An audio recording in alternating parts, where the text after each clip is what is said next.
Saiki umpama aku mbok arani ngelincipi barang kang rusak, saiki tak takon. Kowe yah mono yah mene pamit wuwurna nggone desa-desa. Pamitmu kelawan garwamu jarene kepengin ngerteni kahanane parang pradesan. Leres menika leres Kang Mas. Kasunyatane kowe ning parang pradesan apa ning kepatihan? Rikala semanten pancen kula kawula neliti sedaya panggesanipun para kawula. Terus Nanging sampunipun kula kampir wonten ing kepatihan. Matur wonten ngersane wong Patih Kudanawarsa. Wapatih Kudanawarsa apa Wapatih Kudanawarsa? Calon Nalendra lho nek kowe. Nggih. Kang Mas Doyok, nggih. Ing mriki kula badhe ngaku. Kula badhe walaka pancen kula nggadahi sambungan tresna kalian Raini.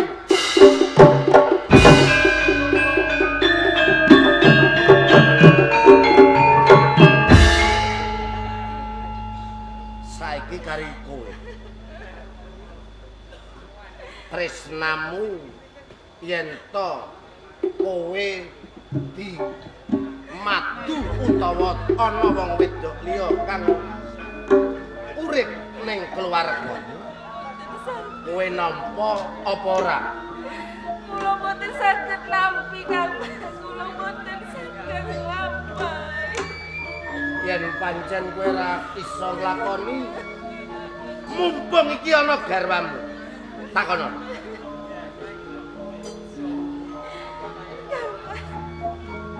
Diajeng karo Panjenengan mboten ngeman kaliyan.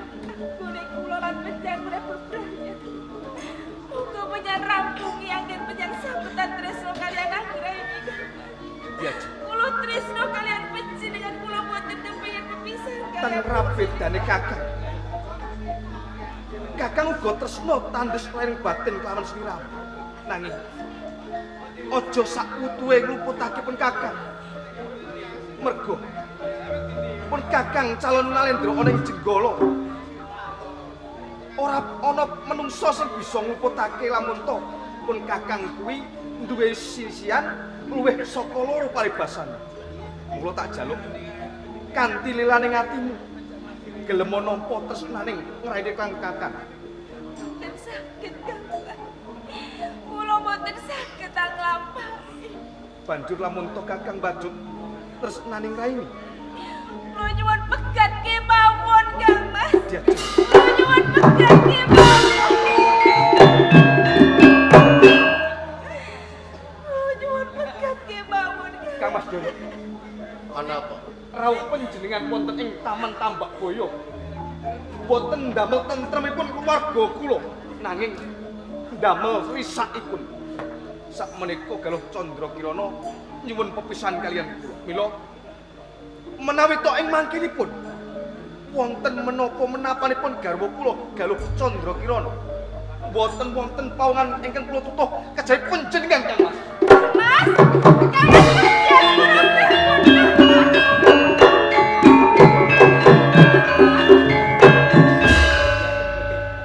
Satria kok wedokan.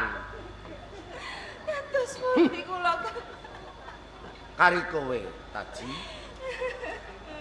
Yen kowe isih tresna, ya monggo. Neng nek umpama kowe ora sanggup, ora iso diwayuh, ya kari kowe.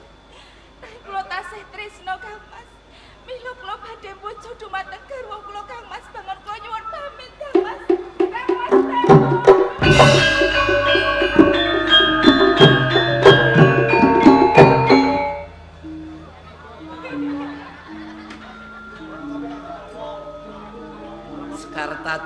Sekar Taji. Jane aku mung neter sepira tresnamu kelawan si Bangun.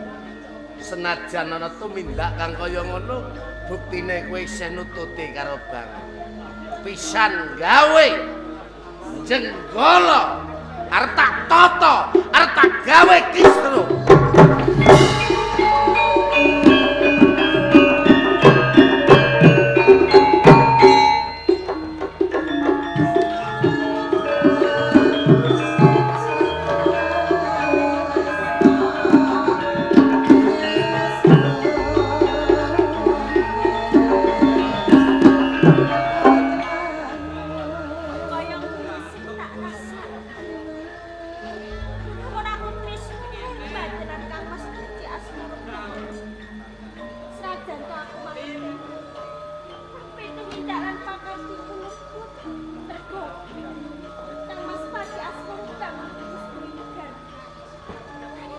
bisa nyelaki marang batin.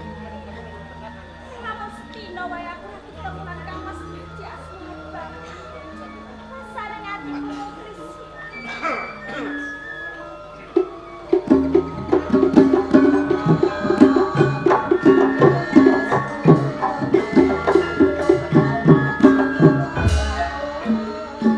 Yuk kene tumindak gaji Rama kaya ngono. Katone duka banget. Janjane ono apa? Reni, Iku lho Rama. coba maju. Yes!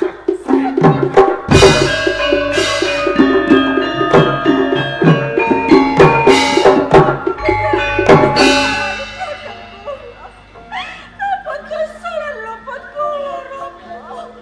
Piye? Apa kesalahan luput kula atas Kowe sing dadak takon marang kaluputanmu. Reni,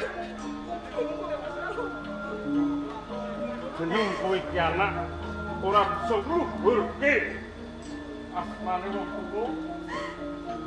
Saya gawe wilanging wong tuwa. Ngerti yo? Yen Rama katemben wae tinimbalan dening Sodalem Sang Prabu Lembu Amiluhur. Kebasan Rama iki didukani diumpah-umpah. Dikira yen Rama iki ora bisa aweh pitutur lan ora bisa ngluwentrah lawan anak. Ya mung perkara nggonmu sesambungan tresna lawan Panji Asmara Bangun. Rama wolawali wis paring dawuh apa lawan. Aja nganti mbok bacutke. Nggonmu sambungan tresna lawan si Asmara Bangun. Jalaran Asmara Bangun iki wis darbeni Garwa. Putri Kediri Katajiya Galuh Candrabina. Mula Ren. Wiwit iki dina sira kudu pisah nggonmu sambungan tresna lawan Panji Asmara Bangun. Rama cicilan. Kula nuwun pangapunten menawi kula menika boten bekti kalian panjenengan. Kula namung saged lingsungaken asma panjenengan nggih Rama. Kula menika sampun kebacut tresna kelan Kang Mas Panji Asmara Bangun. Tresna kula menika boten saged dipun pisahake. Semanten ugi Kang Mas Panji Asmara Bangun. Piyambakipun sampun janji kalian kula badhe tanggung jawab sautuhipun Rama. Reni. Yen kabeh iki dilarung-larung nganti mbok bacutake. Jeneng kowe kena diarani ngrusak marang pagrayuning tiyang. Kok setun temen. Kowe iki isih kenya isih prawan.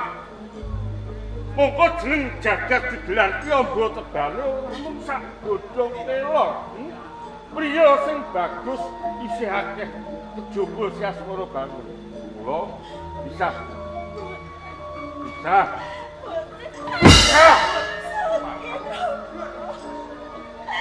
Jaman kasih datang kula.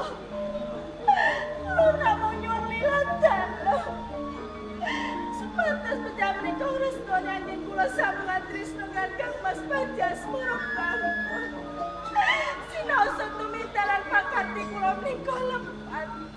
Nanging kula menika sampun tresna kepati-pati kalian Kang Mas Panji Asmara Bangun. Umpama ora kelakon sira jawab lawan Panji Asmara Bangun, jur sesantimu kepiye? Sampun dados sumpah kula. Marita kula menika boten kelampahan dados garwanipun Kang Mas Panji Asmara Bangun. Langkung prayogi kukut jagat kula kemawon. Piye, mbok entengke patimu, gaplak anteng-anteng. Ora pernah papane.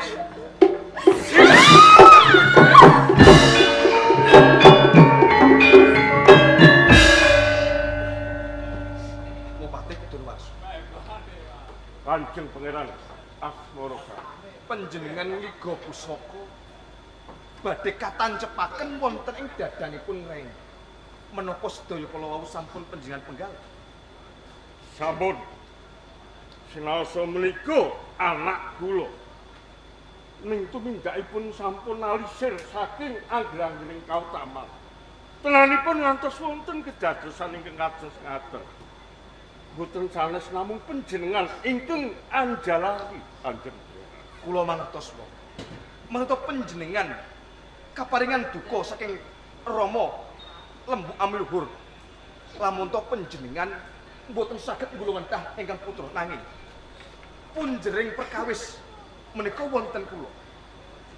Dados bab sambungan tresna kula kaliyan ngraini. Kula tanggal jawab sak petahipun. Menawi to panjenengan ing mangkinipun dipun paringi duka kaliyan Kanjeng Rama Lembu Amiluhur, kula ingkang sabela dhumateng panjenengan. Nanging panjenengan menika sampun kagungan garwa kejawi yen panjenengan menika taksih legan. Monggo badhe kula pasrahaken. Kula mangertos, Bu. Nanging kula ngrumaosi manungsa lumrah. Tresna menika suci. Peparingan Gusti. Mboten saged kula selaki malih. Lamun to kula nggadahi tresna kaliyan ngraini. Menawi ing mangkinipun ngantos kula nampi pidana dhateng ingkang Rama Sang Prabu Lembu Amiluhur. Kula sagah tanggal jawab. Saestu panjenengan wantun tanggal jawab.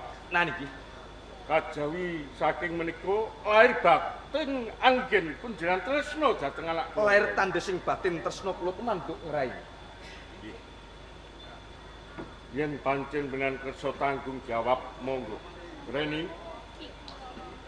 sing gedhe pangapuramu dening Rama Mentala nyempalani lawan Sri.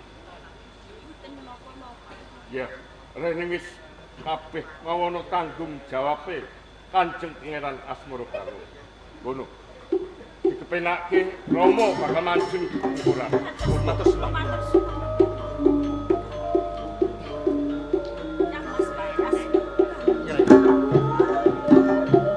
Saikine sliramu wis pan mangapene. Sepito gedene tresnane Panji Asmara Bangun kang tumimba ana ing rai. Kula pitados pilih ageng Krisna penjaga kumantuk kalian kula. Lan kula nelakake matur suwun sanget Kang Mas. Jalaran kejahan menika sapila dhateng ageng tanggal jawabipun kalian kula Kang Mas Panji Asmara Bangun. Rumangsa seneng sakjroning atiku. Saikine Upatihku Donowarsa wis menehi palilah lamun to sliramu cedhak lamungan. Dados ngaten Kang Mas. Dajeng ngraini Iki kula Kang Mas. mumpung ana kalodhangan kanggoning sliramu lan Kakang.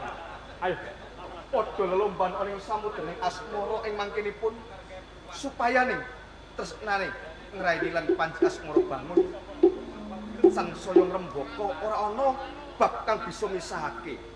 Punika ingkang mantu Kang Mas. Kaya kula menika saged caket kalian panjenengan kados. Namun sampe niki kula tansah beto. Mugi kula panjenenganipun sambungan tresna ingkang dipun Kaya ngono. Pingin dados kami panjenengan Mas. Tanpa bedane aku, Reh.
ati pawi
Jajeng Rai.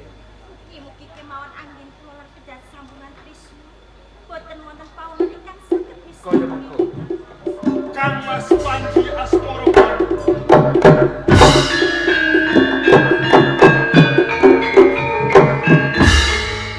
Wonten dalem sewu sadèrèngipun Kang Mas. Yai Gunung Sari. Menawi kula kumuwani lumebet wonten ing Taman Sari Pepatihan.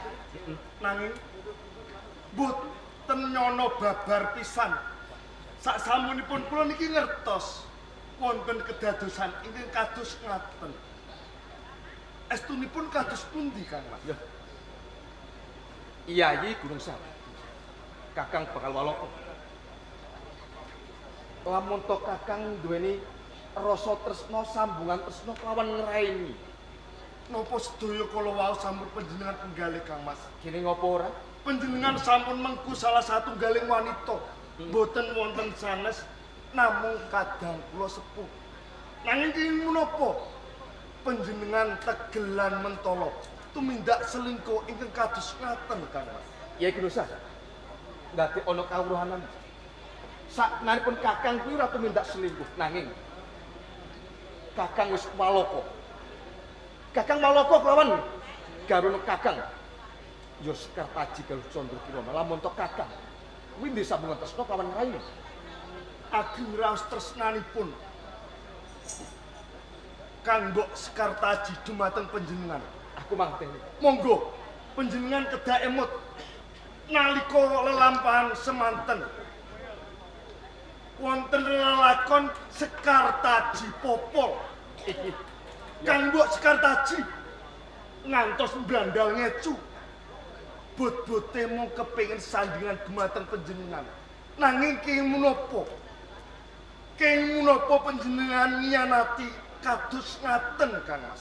Yai Gunung Sari. Pancen lamun to manungsa kuwi ndhe rasa tresna. Kepengin duweni bab sing kepengin digayuh. Kuwi kudu nganggo tindak laku. Mula saka kuwi pas lentrep lamun to sedulurmu utawa kadangmu Diajeng Galuh Candra Kirana mbudidaya amrih entuk tresnaning Panji Asmara Bangun. Kula suwun kanthi sanget dumateng panjenengan.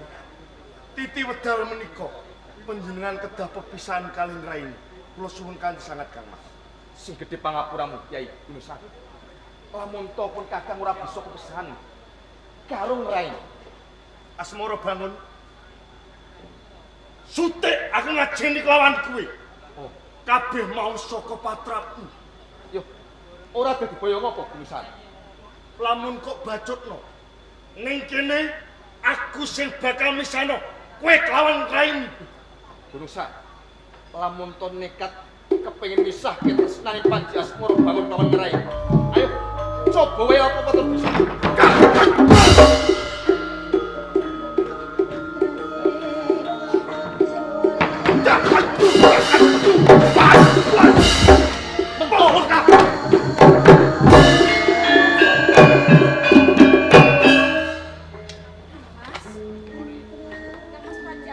Jajeng Rai. Saikine wis ora ana menungsa sing bisa misahake tresnane Panji Asmara Bangun lan Raini maneh. Menika lho. Kula kinten boten wonten pawongan ingkang saged misahake Trisna kula lan Kaya mengkono.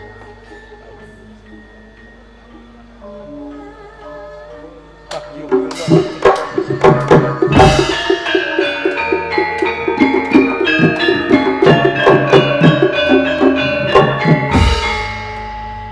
Inu Eca.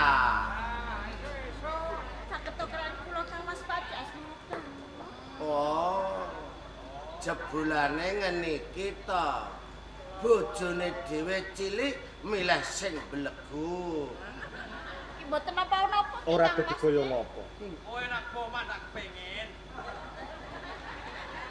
Panci anyep sing kaya Kula ngene. niku wis biasa. Cedak wanita sing ditresnani jang saya gawe sing ngingeti kuwi cekot-cekot panas ati.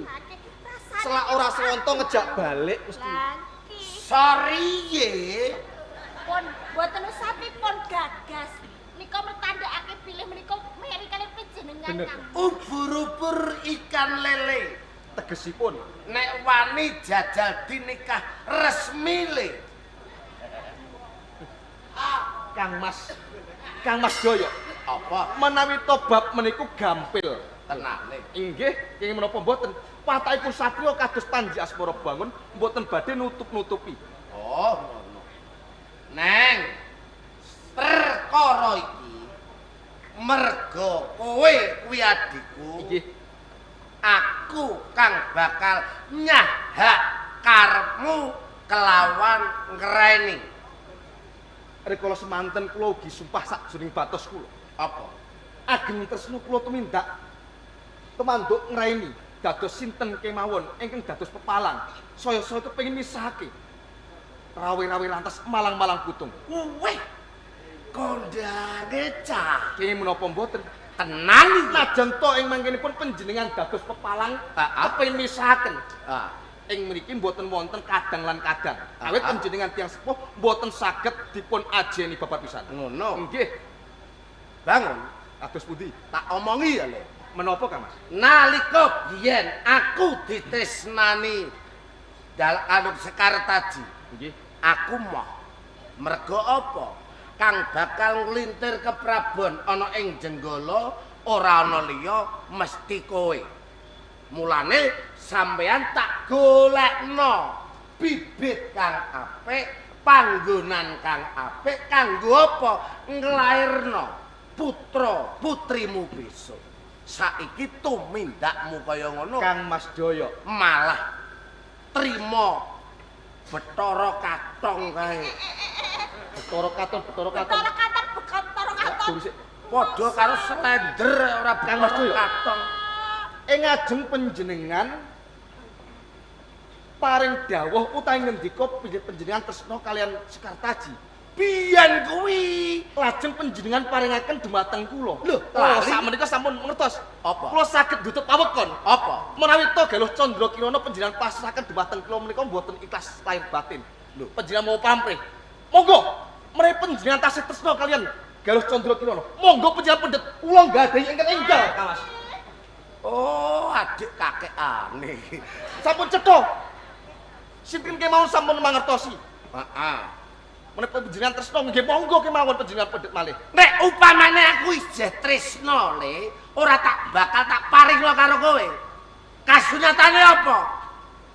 Kowe gelem nampa.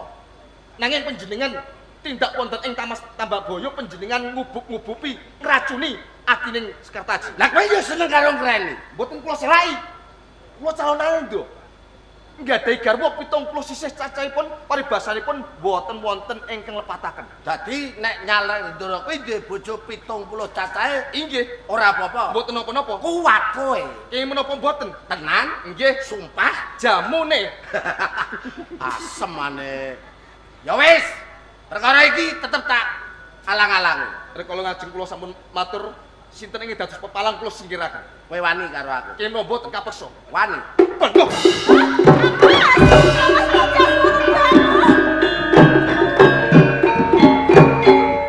Aduh, dadi wong jaduk.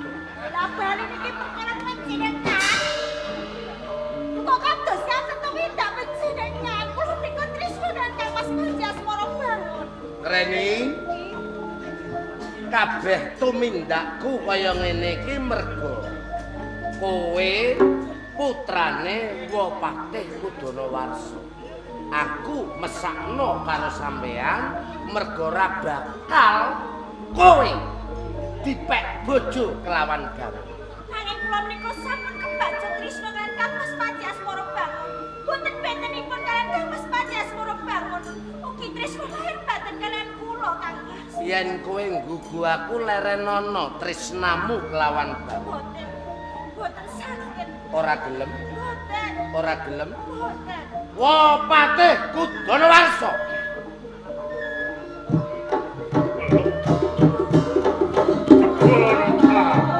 Monggo-monggo. Den Masih. Kadengaren. Monggo pinarak. Aku tamu ya. Malah aku ngongkon. Kula niku sing di omah kok malah. Lah sing di omah ditamoni ket mau ya malah delik ae. Mboten ndelik, kula dateng Wis tak cepakke iwak pitik ora gelem mampir. dadosaken kageteng malah kula lajeng tenanipun wonten menapa Den Masih Doyok kok kersa rawuh wonten ing dalem kepati. Kuwi gatine wonten wae. Sepura sing akeh. Sampeyan iku dadi warangka dalem, dadi warangka bapakku ning Jenggala niku wis pirang candra. Nggih, empun enten 20 taun. 20 taun.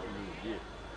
Atine sampeyan dadi warangka dalem niku mpun kepenak napa dereng? Nggih yen kula raosaken sampun rumaos mukti ngawi bawa sak sampunipun kula dados warangka wonten ing Jenggala. Sampeyan goroh. Goroh kados Sampeyan ning ngarepku kandha wis mukti nanging kasunyatane sampeyan kepengin nduweni kraton Jenggala. mangke riyen. Kala ajeng dikon niku ndakwa dhateng kula ingkang kados ngaten menika mawi dasar menapa lan pawatanipun Kasunyatane wonten. Napa panjenengan menika mboten ngerteni mamak mripat panjenengan? Bangun kuwi sapa? Bangun kuwi garwane sapa? Wis duwe bojo apa durung? Kasunyatane napa? Anak sampean soroh-sorohne ben disenengi Bangun. Tundune napa? Nek dadi bojone Bangun sampean iso ngobahi kraton Jenggala. Ngoten napa? dados setanipun kula dianggep nonyol-nonyolaken anak kula ngreni wonten ngersanipun Kanjeng Pangeran Panjasmara. Bener. Den Masih Doyok tenanipun sampun boten kirang-kirang. Anggen kula ngendhakaken dhateng penggalipun Kanjeng Pangeran Panjasmara Bangun. Ewa semanten tansah adreng penggalipun Kanjeng Pangeran Panjasmara Bangun anggenipun tresnani dhateng anak kula ngreni. Cobi kula menika katinggesing panguwaos dumateng Kanjeng Pangeran Asmara Bangun. Kados-kados ewuh aya ing pambudi yen kula badhe mambengi. Kejawi saking menika ngreni ugi semanten. Ugi sampun kula tuturi kathah-kathah kapara ngantos kula tempalani. Ewa semanten dipun bela kaliyan Kanjeng Pangeran Asmarabangun. Bupati. Ora ana jamake Pandhe kalah karo Wesi. Kudune Wesi kalah karo Pandhe. Sampeyan tak ibaratake Pandhene. Ngreni niku Wesine. Wesi sampeyan tekuk ngalor ngidul ngetan ngulon niku saged. Mula menika kula omong kalian panjenengan. Perkara niki saged rampung. Siji carane. Panjenengan. Mbuh piye carane?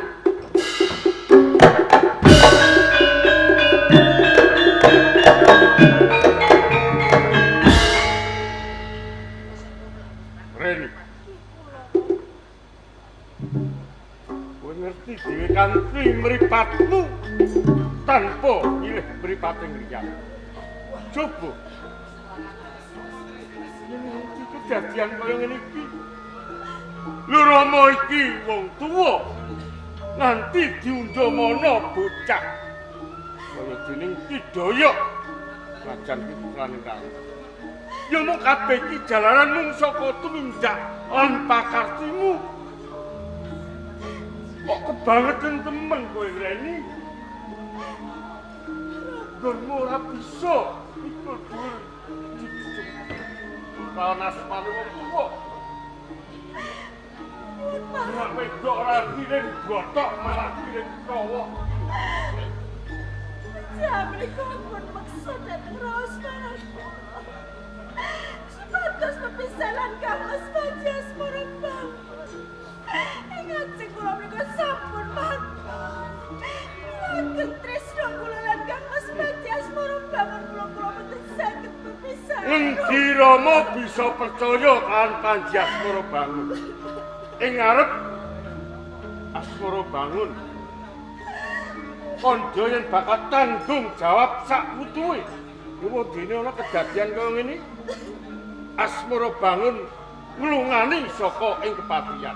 Ngendi rasa tanggung jawabe? Mula Reni. Sepisan nekas belum pisah lawan Asmarabangun. Kula menika putra panjenengan Rama. Ya, Ya berapa penjamri kau boten sampai lo datang kula. monggo. Yen pancen kuwi wis ora manut marang pituturing wong tuwa. Maksudno wongmu kepengin urip bebrayan kelawan si Panji Asmarabangun. Ning ilingin samongso-mongso Rama nampa pidana saka Sedalu Sinun Prabu Lembuami lugur. Kok nganti Rama digantung ana alun-alun Praja Jenggala, aja pisan-pisan kowe nggetonake.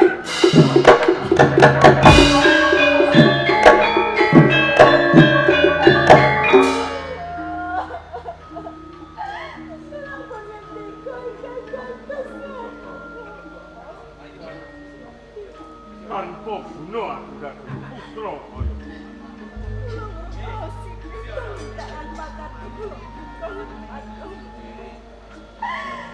Kula badhe ngugemi sumpah kula semanten. Kula boten saged sesandingan kesanggaran Kang Mas Panji Asmarabangun. Langkah prayogi kuku jagat kula. Reni!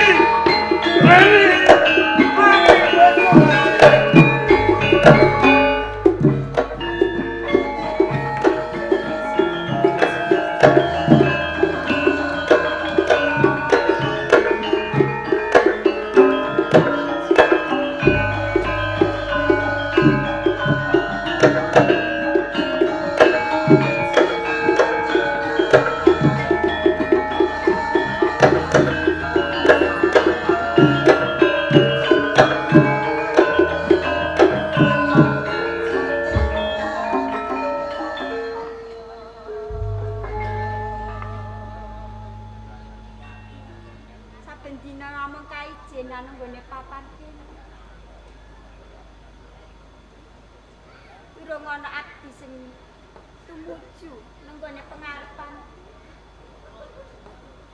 Apa lho kabeh pakaryane wong padha rampung.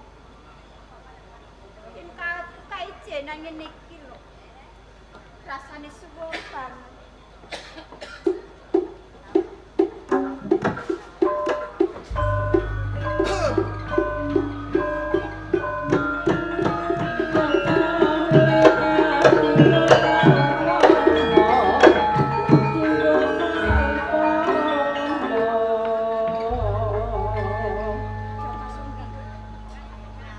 Arep napa?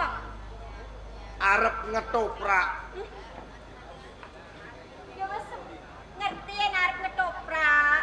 Lah iki ceritane iki lho. Iki mlebu nang gone sajroning Taman Sari kene. Arep ngopo? Ceritane aku iki mau goleki kowe ragil kuning. Goleki aku. Bener ora kleru.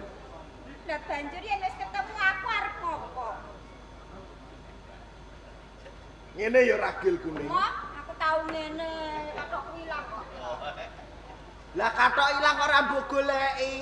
Lah wis titir ado lho kan goleki piye timbang goleki rawan tuku. Sing tak karepno iki ngene lho ragil kuning. Rasa cedak.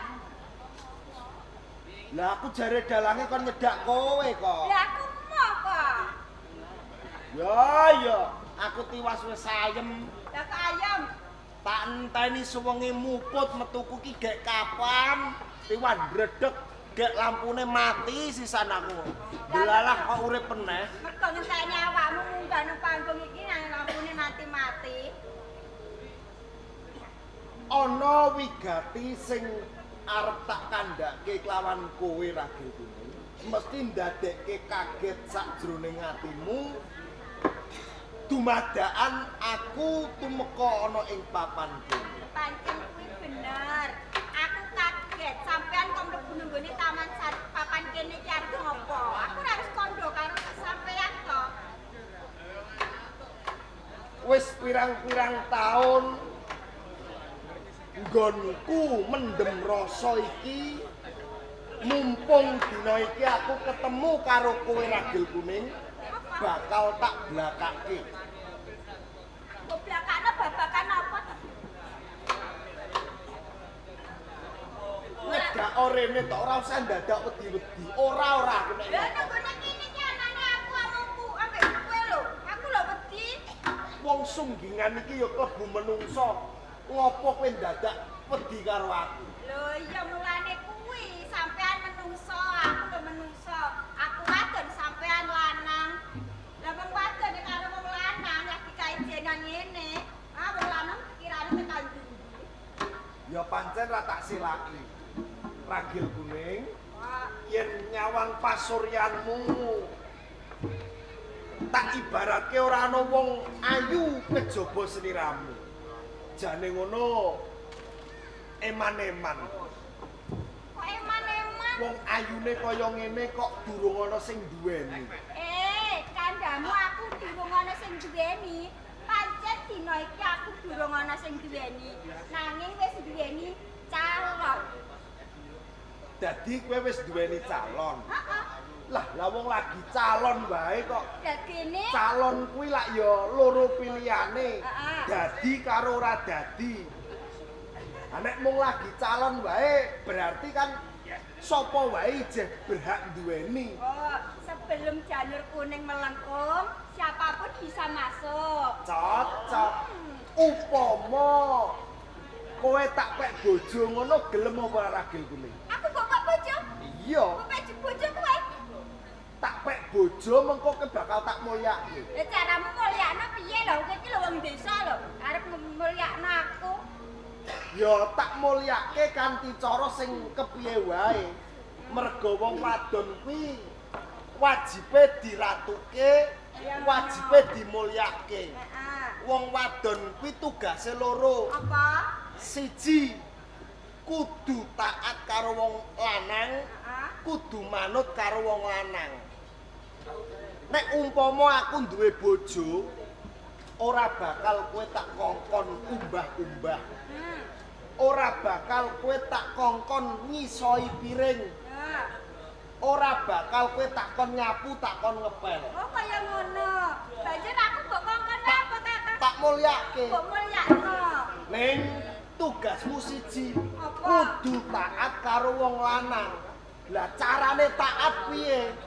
Upama mengko aku wis lakon dadi bojomu, nek teko nyambut gawe nek gombalku rusak ya umbahno. Manjare ora entuk umbah-umbah. Nek umpama ora ana masakan ya aku masakno. Nek ora entuk masak. Jane iki piye to? Dancen ben atimu seneng kok. Gelem ya. Wis to, manut aku penak-penak. Lah kok durung dadi bojone wae wis janji jare ra entuk umbah-umbah. Tapi Ora aku- entuk masak. Tapi aku jujur Pak Bu, aku kan jane dagelan. Lah gandeng bengi iki dikongkon dadi lakon. Dagelane ra ono do dadi lakon. Lah aku pomene cedhak karo wong wedok ngene iki. Jujur rada ndredeg kula. Lah piye? Umurku ijeh enom. Lah iki padha karo Mbak Yuku dhewe. Aku nek jejer karo wong wedok sing luwih tuwa saka aku iki jane ndredeg kok. Kakak iso ndredeg. Lah ora ndredeg iku piye? Lho, lajeng kaya aja ngono. Senajan aku umur tuwa nanging lumakno. Apa? Ubur-ubur ikan blanak. Maksude apa? Senajan wis umur nanging isih enak. Bayu ubur-ubur ikan belanak najan wis umur ning ijeh enak. Lah iya, Alah, ubur-ubur ikane tongkol. lah maksude. Alah paling tak genjot pisan ya protol. Kok sing protol apane kok protol-protol rumah samu.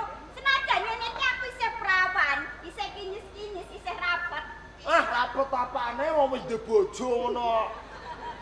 Perawan nek ndur panggung asine ning isor ya wis duwe bojo. Lah ya padha wae kene dhuwur panggung kene lho isih joko nggone ngisor yo duweni bojo. Gelem dadi bojoku ya ragil kuning. Aku duwe bojo. Aku demi calon bojo. Kowe nek ra gelem tak peksa tak gandrung lho. Aja. Gelem apa ora? Ora. Gelem apa? Ah. Gelem ya? Mah, Gelem ya? mah, kok iso wis mau bolak-balik kok. Gelem ya? Tak gandrung lho. Hah? Aku ora sudi, mbok bojo.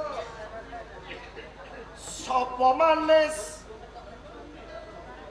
Manis lho aku, ora kene manis. Sopo manis kaya sira?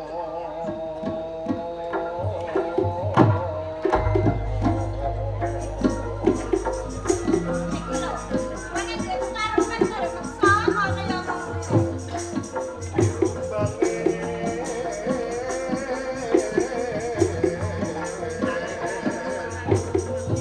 Godek nyomang utuh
kaya ngene mergo bot-bote aku tresno karo kowe Ragil Kuning.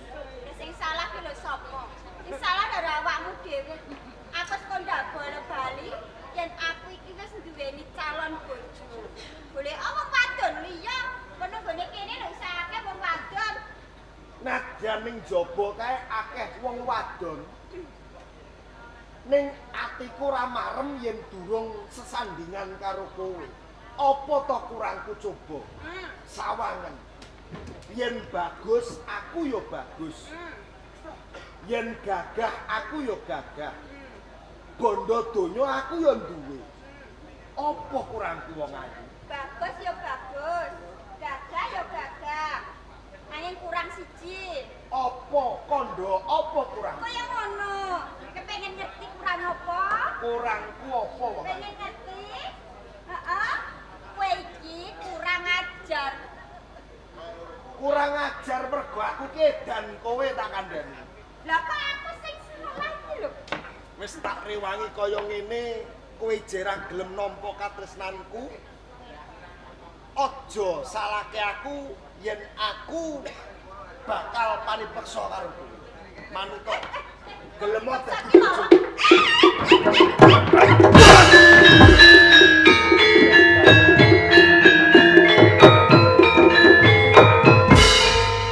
Tumindak apa kowe sungguhan? Aku arep nyenengi Ragil Kuning. Mama mripatmu kupingmu kudu krungu. Sopo Ragil Kuning? Kae calon bojoku. Ya gene, tumindakmu gasruh kaporo kepengin mrawasa kelawan Ragil Kuning. Mergo aku banget tresnane karo Ragil Kuning. Nadyan Ragil Kuning wis duweni calone kowe, aku ora peduli. Yen kaya ngono, kowe wani kelawan aku. Loh. Kowe takon kowe wani karo aku? Ya jelas no, bro. Yo, Jelas apa? Jelas wani apa jelas ora wani? Oh, ya jelas rawani ah. rawani. Wong awakmu sakmono gedene kok. Wis ngerti awakku gede. Yen pancen kowe rawani kelawan aku, ora usah kok bacutno anggonmu duwe rasa tresna kelawan Ragil Kuning. Loh, Rasa didemek. Gunung Sari. Heeh. Ngertenono. Yen aku ra kelakon nyenengi Ragil Kuning, engko lakone ra tutup tak kandhani. Kok bisa? Lah ancen kudune lakone ngono kok. Kudune kowe seneng Ragil Kuning. Iya. Mengko tak candhek aku. Iya lah kowe ku yo ora tanggap blas kok, Bro. Pinter. Aku iki dagelan kesempatanku demek ledek, demek roli yo nek ngene iki. Lho urung tak papakno kowe kok wis metu iki lho. Kudune dak kowe ning jero sik ngono nek wis tak rangkul tak ambung kowe lagi metu dak ngono. Lah aku ning jero weruh diomongi dalange. Sadurunge sunggingan mrawasa kelawan Ragil Kuning, aku kudu metu apa aku salah? Yo ora salah. Lah, Ngerti yo ngono kowe mau tak pene duit ben ra metu lah aman aku. wis saiki wenehi duit. Tak Kowe- weruh. Kowe njaluk pira? Jajal tak weruh. Wis kowe ngomong njaluk pira? Wis sak cukupe nggo tuku rokok. 5 juta. 5 juta wis cukup apa durung? Ya durung. Wis sing akeh sisan. 10 juta. 10 juta. Hmm. Wis cukup apa durung? Ya durung. Sing akeh sisan. 20 juta. Wis cukup. Ya cukup. Cukup tenan. Cukup. Duweke sapa? Ya wong bayaran kowe 75 kok kowe arep njaluk 10 juta duweke sapa? Lah ngono kok sumbar ana ing pengarepanku. Arep nyangoni kelawan aku. Kasunyatane wae kowe ora ndeni duit. Lah yo etok-etoke nek ning ketoprake sugih lho, Bro. Ini wae. Bablas tumuju ancas. Sunggingan Apa? lamun kowe isih meksa kepengin sandingan kelawan Ragil Kuning. Ragil Kuning kae tak cancang nganggo ototku. Lho, Tak patoki nganggo balungku. berarti kowe ngarani Ragil Kuning wedhus. Ya wedhus iku. Lah mbok patoki mbok cancang Iki ketoprak, Bro. ketoprak. Lah tak kira mbok padakno wedhus. Lah kowe nek aku nyenengi Ragil Kuning, yen kowe ra trimo arep ngopo? Yo. Kowe kudu tak singkirke. pengen ngerti kekuatanmu, Mas.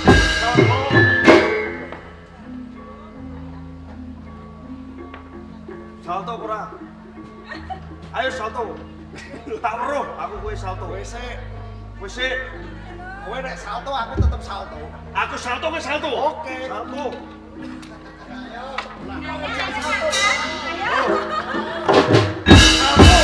Wes salto. Ya.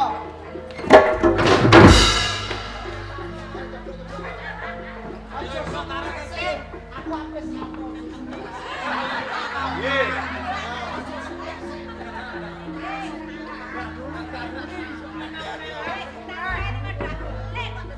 Mboten enten dagele lare kowe salto. Salto. Oke, aku tak salto. Jeso salto apa ora cah? Ya, Ayo. Salto kene ayo. ya sik, tak ukurane sik. Uri.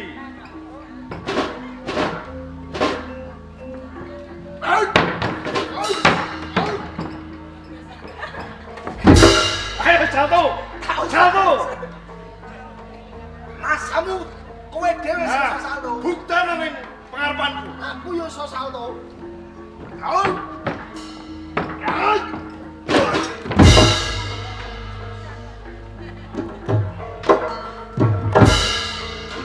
Kowe nganggo pusaka. Redene menungso sing ora kena taeman.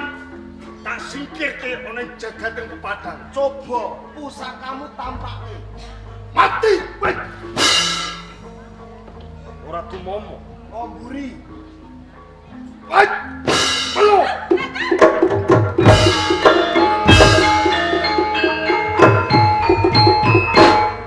Kare wangi salto barang ini ki sampeyan tambah meneh apa ora cacah. Jelas nggih.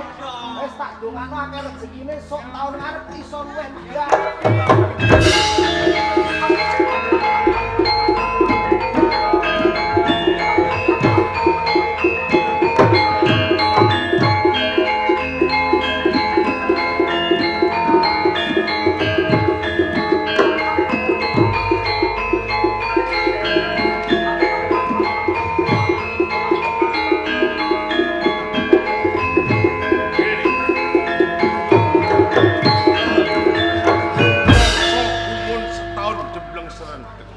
Ewon dene Kakang Doyok iki kok duweni karpudak kencana iki saka ngendi? Ciloko. Lah niki Ciloko kaco ciloko. Ciloko kaco.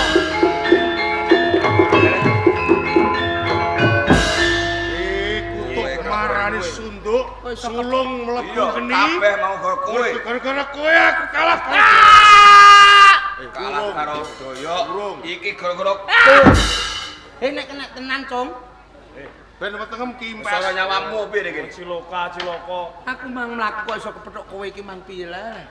Ngene lho, ngene lho. Anjene kecobae anggotane kok ora ketemu nggih. Iya. Maksudnya utel-utret. Iki ana kabar. Kabar apa kowe aja ngapusi nek. Aku ora percaya karo kowe. Ora. Gulung tak kadiel. Perkara jotosane gara-gara kowe. Ning ngapusi aku. Aku sebut jotos kok kowe genti kok ora iso iki lho. Gak wis damai gak. Piye tenan? Ora apa? Aku rak mara ning gone Kang namanya dibancak. Bancak gak ana ning omah. Lho Kakang bancak ora. Ora nang omah. Endi? Tenang. Yo ora roh. Ilang ya. Ilang. Iki piye? Ngeten mawon. Piye? Monggo dipun sarawidyaken munggah wonten Gunung Wilis. Kowe dicurigono to? Wis kowe ndang ngono. Aku tak golek liyane.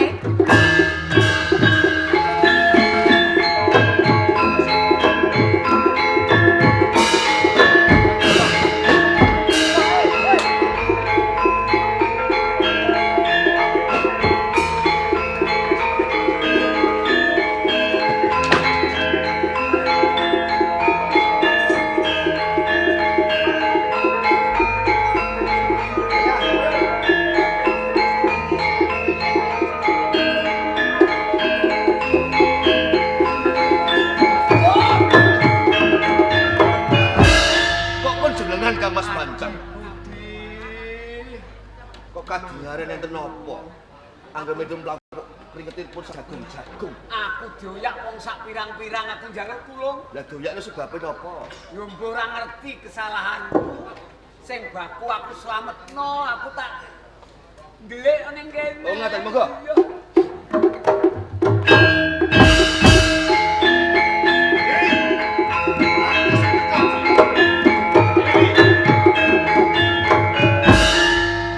Kok panjenengan Kang Mas Panji Handaka Putra lan para kadang Panji kersa rawuh wonten ing rompok kula Cilaka, Kang Mas, cilaka. enten napa?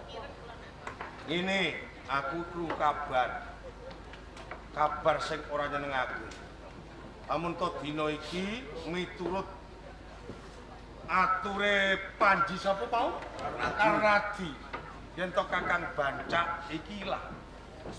Kang Mas Bancak ilang. Ilang. Mula kanthi kuwi nganti aku temekane Gunung Wilis, aku mung kepengin nyoro widikake. Apa kira-kira ngerti ning ngendi papan dununge Kakang Bancak? Waduh, saderengipun kula nyuwun pangapunten Kang Mas Panji Handaka Putra. Menawi bab nyoro widikaken icalipun Kang Mas Bancak estunipun kula mboten mangertos. Lho, ora ketan niku iku. Ora ketan dukun kok ora iso iki. Yang pinter. Sing ngomong dukun niku lho sinten? Wong akeh kae ngundangake nek kowe iki jere dukun sing ampuh kok. Lah kula mboten rumaksa dadi dukun. Sono panjenengan kemawon sarwa putih kok. Mergo dereng buntas, dadi kula mboten wani. Dadi panjenengan mboten ngertos. Pripun iki? Cilaka iki. Acarane ini cilaka iso kelangan. Niki nyoro widake wonten pundi? Ngertos. Aku dhewe ya ora ngerti wong aku iki tepungku ya mung Adi Trigonata. Apa malih kula? Mrata, saya mrata.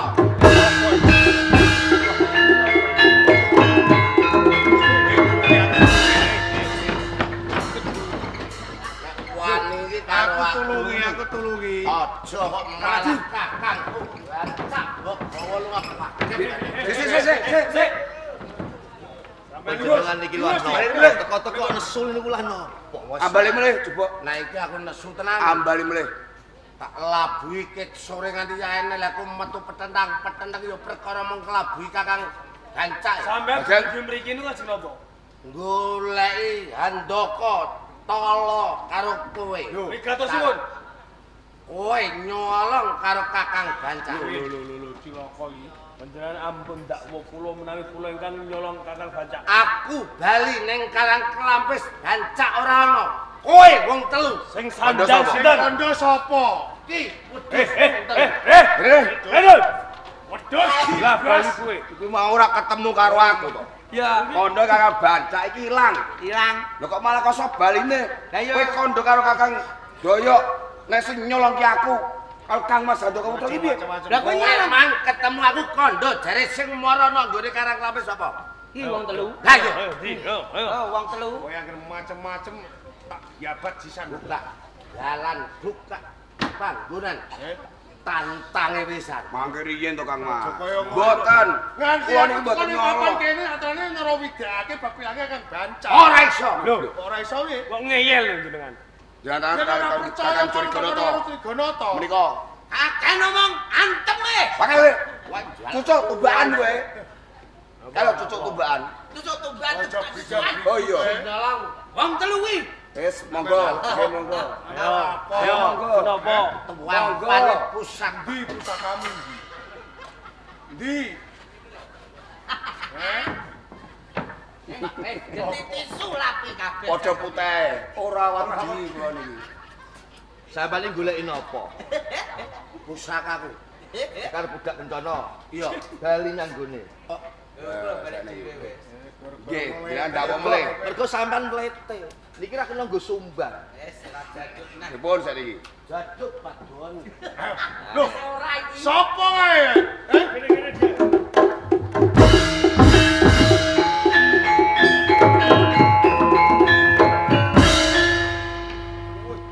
Ya pacar-pacar malah kaya boneka dari India ini. Kenaan melu kene iki. Pancen tak jarak tak lemokno ben kerasan. Awake nek lemu ora. Lho pernah sampeyan yo Gunung Sari ana to Gunung Sari. Estunipun kula kepengin sanget pinanggih para kadang Panji. Kula nyuwun sabiyantunipun. Perkara apa? Ana apa? Menika calon garwa kula. Dipun foto-foto kalih sunggingan. Joko Sunggingan Leres moto-moto karo ragil kuning. boten lepat. Apa sing goyak? Atus ngaten.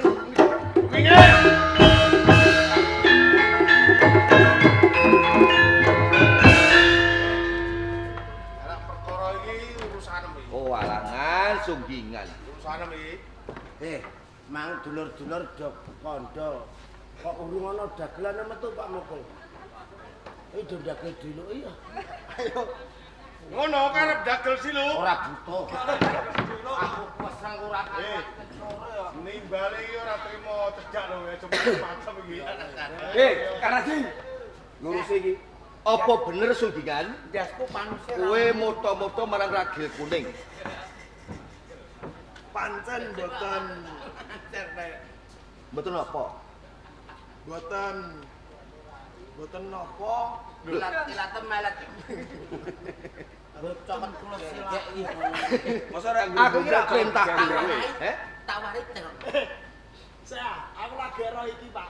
Kowe bengi-bengi gundul lagi ero iki. Kowe barang siram gundul kena lampu kayak pentol bakso lho, sumpah. Lah, udah di wong lanang padha nyebut tawari. Kok kilap. Meneh. Lah kowe iki tak kon jaga ragil kuning kok malah duwe karep pamrih sing kaya ngono. Karepmu piye? Sejatosipun kula menika namung nodi. Napa jenengan menika mboten kemutan. Panjenengan lak nate dawuh kalih kula ingkang supados nodi katesanipun ragil kuning kalian Gunung Sari. Ya. Pun kula estokake ning nggih ngapunten saderengipun kula kilaf. Hilaf piye? Ya kelakon tak demeki bokonge tenan. Kono ayu. Niku ora kena ya. Jaga ya jaga. Jajal ya jajal kok mbok jawin tenanan iki. Lah kesempatan. Oh, bener. Sok sisan. Nurun kae Buriem. Kilap kok demeki bokong aku kilap langsung tak lebokno kamar tak kancing. Terus Kilap. Esuk terus positif ngono. Meteng sing kandha sapa? Positif digebuki wong sak kampung. ya wis Lho. Gunung Sari. Piye kados Wis keprungu dhewe kabeh mung jajal. Oh ngaten. Aja kuwatir Sing boneka gede Dewi pangapuramu Nodi ya. Gunung Sari lawan sliramu ragil kuning. Sing paling baku ngomong. ngomong apa? Bocah cilik kandhane angel. Lho sapa bocah cilik? Dina iki tuwa aku. Iya piye? Lho kowe iki sampe iki tuwa aku kabeh. Iya. Lah rambutku nganti putih kabeh. Lah perkara ronda kok kowe. Lah nek tuwa kok ora dipangan codot. Cadote tak pangan sik wis kok. Iki ku jana perkara loro. Nah, Siji, ilange Kakangku Bancak kang angka loro.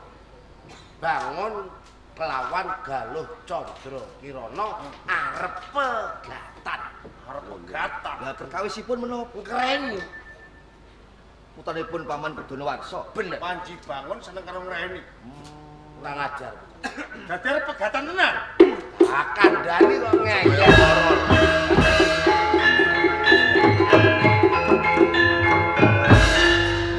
Lah wong rukun apik ngoten kok. Runtang kaya mimilan mimilan pegatan. Sampeyan ngomong sing sae lho, ampun goroh lho. Tegane ku tiyang sepuh.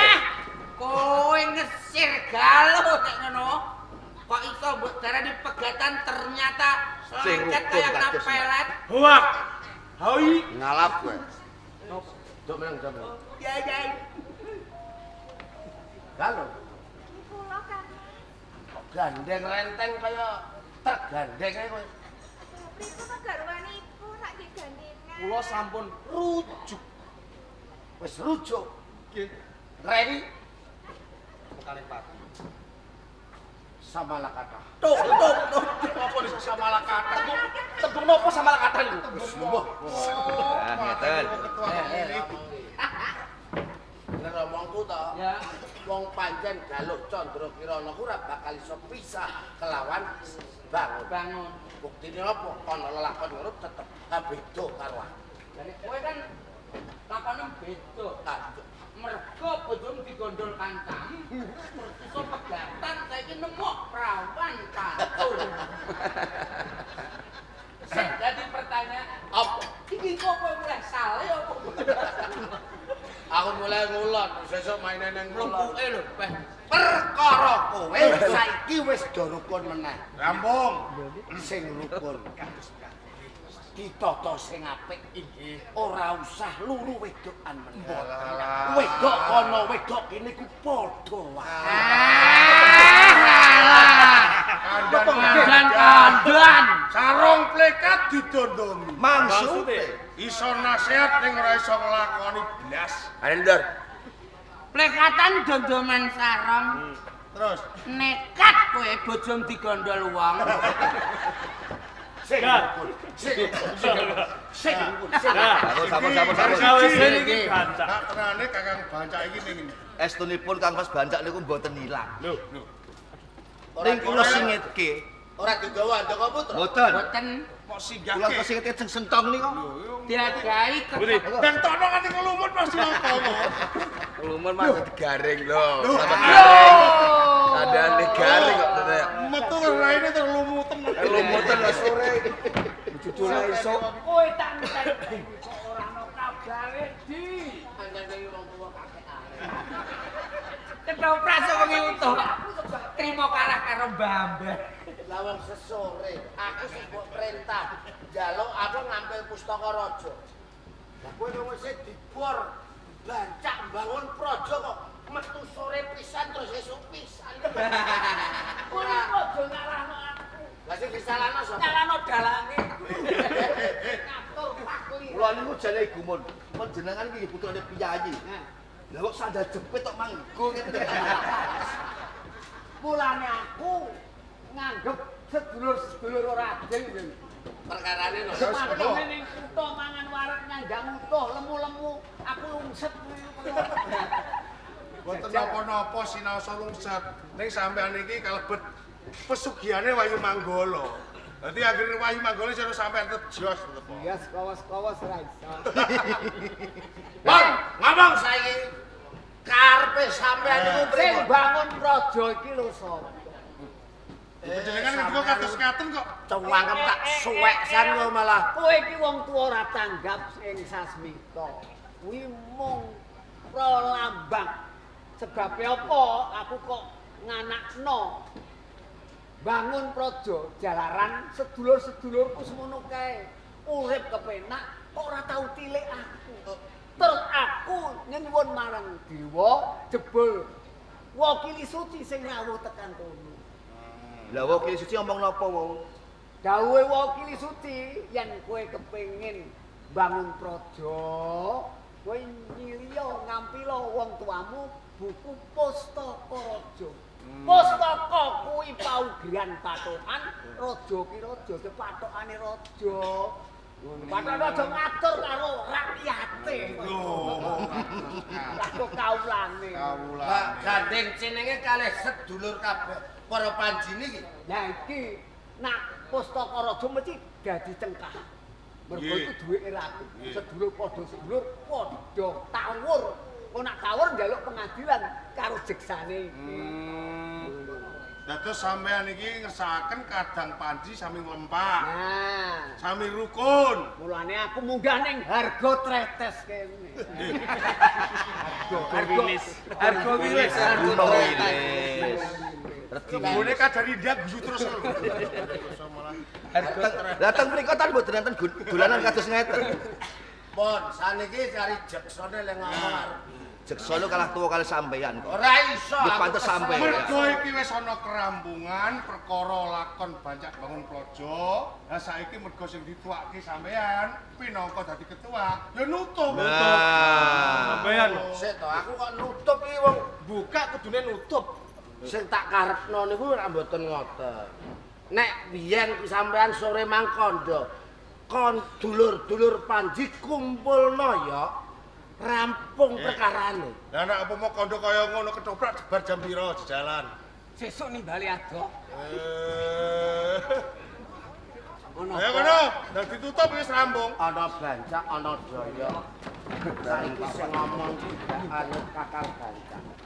Aku dadi adimu, aku tak sing anu tak ndiwa.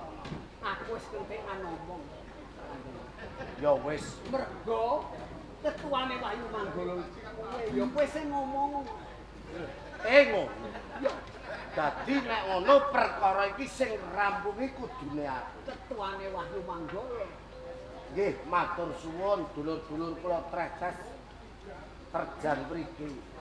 Lakon sedina suwengi iki mangkok ngremuk aku. Boten napa-napa, seneng ati tambah dulur wonten treces mriki. Muga-muga pikantuk kanugrahan, pinaringana keberkahan sak rampunge anak mata sakuran pinaringana gemari pahlo dinawe murah sandang murah pangan. Nyuwun ngapura nek ana kekurangan rahayu rahayu.